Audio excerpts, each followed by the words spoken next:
Well, and she kills Silco the same way she killed the her friends by random accident. Yes, She's firing randomly when she kills Silco, and she blows up that whole place when she kills a friend. So that is her form of expression, is that randomness. And it could be, and then she accepts it, right? That's part of why she chooses Jinx. She says, that's who I am. I'm going to make that my strength instead of being instead of it being a liability, it's going to be my form of attack. Right. Unpredictability. I even wrote some of them down. Spontaneity. Where did I put it? The dark side of it. Anyway, the dark side. Anyway, it's chaos in essence. Chaos. Mm-hmm. Says she wasn't firing randomly. She specifically shot at Silco when she heard the hammer on her pistol click. Maybe, but it was also at that moment. It's a little ambiguous. Well, because at that moment, I think it's important to recognize what was going on was that Vi does not at all understand the specific type of mental distress that Jinx is under. I'm just calling her Jinx because she called herself that at that moment. But like she's like trying to bring her back to her powder self, right?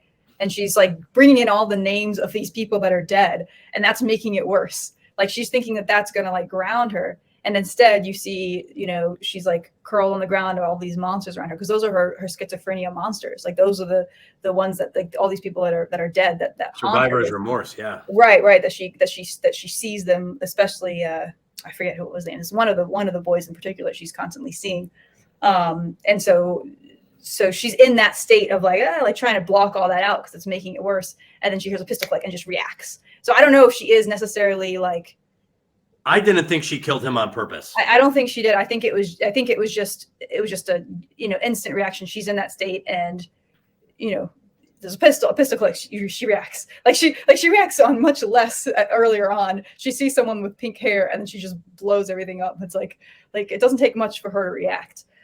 My thought was that she was firing randomly and accidentally killed Silco, which makes sense given her chaotic nature. However, there in storytelling, there are times, to Sable's point, where characters do something subconsciously, where it's not entirely an accident. Like, remember that book they made us read in high school? I don't know if you guys had to read it, called A Separate Piece, where the kid shook a tree branch and his friend fell. He did it on purpose, but kind of not for any reason.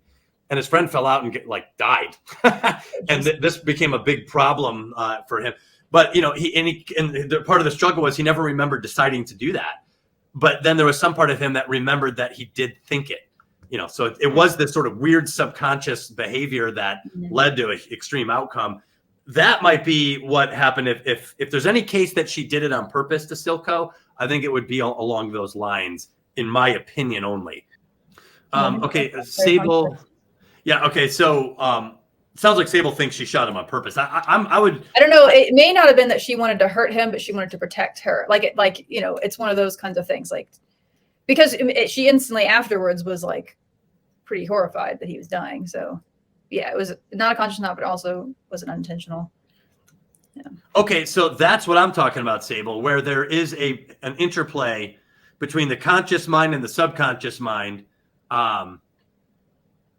Okay, that's what I'm talking about. That's what I meant from that book, The Separate Piece, where somebody does something not entirely randomly, and yet they didn't officially choose it. It's kind of like this weird space in between where you act impulsively, and something dramatically happens. So, and that's why I brought that up. There's a case, I would say, for that, for sure.